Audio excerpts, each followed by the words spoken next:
جوان تو جوان یوم آزادی کے موقع پر شہداء کے اہل خانہ بھی جذبہ حب الوطنی سے سرشار ہوتے ہیں۔ شہداء کی قربانیاں تاریخ کا سنہرا باب ہیں۔ پاک وطن کے دفاع، قوم کے روشن مستقبل کے لیے شہداء نے اپنا آج قربان کر دیا ہے۔ نائک احمد شریف شہید نے 7 اگست 2021 کو آزاد کشمیر میں جام شہادت نوش کیا تھا۔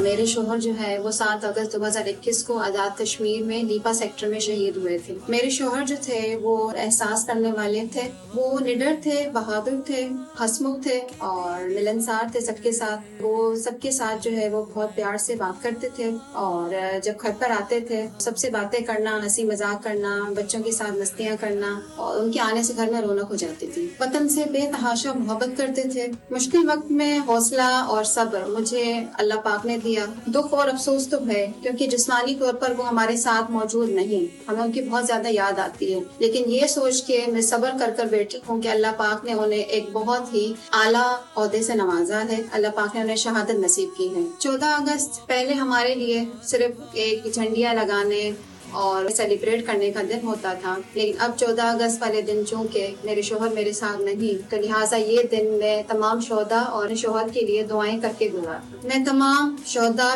کی فیملیز اور تمام اہل خانہ کو یہی پیغام دینا چاہتی ہوں کہ ہم سب آپ کے ساتھ ہیں۔ تمام شہداء نے اپنی جانیں دے کر، اپنی فیملی کو چھوڑ کر اپنی ملک کی حفاظت کے لیے اپنی جانیں قربان کی ہیں، لہٰذا ان کی تمام قربانیوں کو رائیگاں نہ جانے دیں، ہمارے اس ملک کی حفاظت کریں۔